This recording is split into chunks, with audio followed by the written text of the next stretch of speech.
अनोखी शादी भाग 2। दिल की आवाज।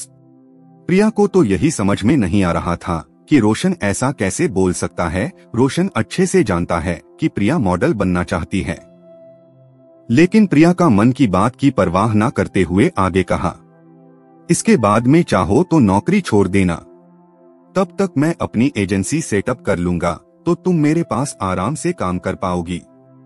प्रिया बोली, तुम ऐसा कैसे कह सकते हो? तुम अच्छे से जानते हो कि मैं हमेशा से मॉडल बनना चाहती थी। मुझे दादाजी के परफ्यूम बिजनेस में इंटरेस्ट नहीं है। वैसे भी मैं हमेशा से इसी माहौल में बड़ी हुई हूँ, लेकिन फिर भी मुझे मॉडल बनना है। यह कहकर प्रिया ने गुस्से में फोन काट दिया। थोड़ी देर के बाद रोशन ने उसे दोबारा फोन किया, लेकिन नहीं उठाया।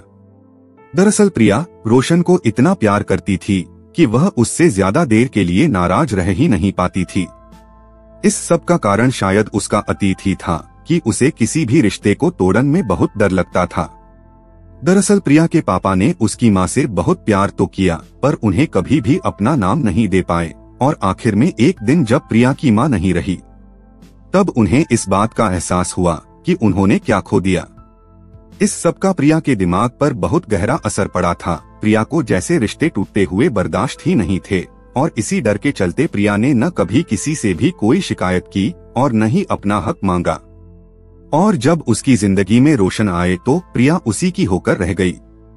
कारण थोड़े ही समय में उसकी जिंदगी बन चुका था, और प्रिया उसके साथ एक प्यार भरी शादीशुदा जिंदगी और एक अच्छा सफल करियर ये सपने देखने लग गई थी। प्रिया अपने दादाजी को बहुत ज्यादा प्यार करती थी, इसलिए उन्हें दुखी नहीं करना चाहती थी, और वैसे भी उसकी मम्मा और पापा के जाने के बाद अब दादाजी ही उसका इकलौता सहारा थे। पूरे घर में एक वही थी जो शायद उसे प्यार करते थे, और एक उन्हीं के डर की वजह से अब तक उसे किसी ने घर से नहीं निकाला था। आज की शाम जब दादाजी वापस घर आए तब बहुत गुस्से में थे, और उन्होंने प्रिया को एक फोटो देते हुए कहा, यह फोटो देख लो, मैंने तुम्हारे लिए इस लड़के को चुना है। अच्छे खानदान का इकलौता वारिस है और बिजनेस सर्कल में इसका बहुत बड़ा नाम है। मुझे नहीं लगता तुम्हारे लिए इससे ज्यादा बेहतर रिश्ता आ सकता है। प्रिया सपने दादाजी की बात से बिल्कुल भी सहमत नहीं थी। उसने फोटो को बस एक नजर देखा और अपने सामने से हटाते हुए कहा, दादाजी मैं किसी को प्यार करती हूँ। चंद्रमोहन जी ने बोले, तुम किससे प्यार करती हो? उस फटीचर रोशन से, जिसकी कोई औकात नहीं है।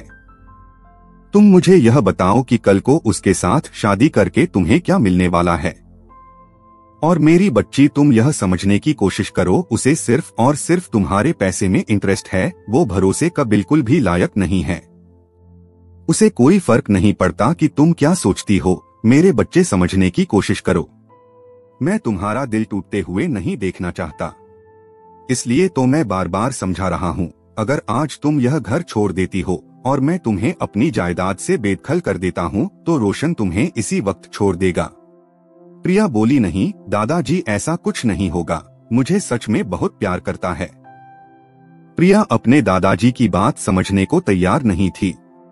दोनों के बीच में काफी लंबी चौड़ी बहस हुई, और उसके बाद में आखिर दादाजी ने गुस्से में कह दिया, अगर इतना ही प्यार है तो छोड़ दो घर। अब या तो तुम इस खानदान में रहोगी या तुम मॉडलिंग इंडस्ट्री में करेगी।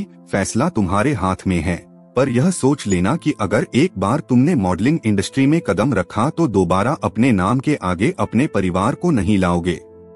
दादाजी ने जितने गुस्से में ये बात कही ये वही जानते थे, और प्रिया ने भी गुस्से में घर छोड़ दिया। वह रोशन के साथ जाकर नहीं रहना चाहती थी, इसलिए कुछ दिनों तक अपनी एक दोस्त के घर में रही, और जिन मॉडलिंग कंपनीज से उसे ऑफर आए थे उन्हीं में से एक ड्रीम्स अनलिमिटेड को प्रिया ने ज्वाइन कर लिया। आगे जानने के लिए हमारा वीडियो अनोखी शादी भाग 3 देखें। दोस्तों, ऐसे ही मजेदार कहानी सुनने के लिए हमारे चैनल को लाइक, कमेंट और सब्सक्राइब जरूर करें।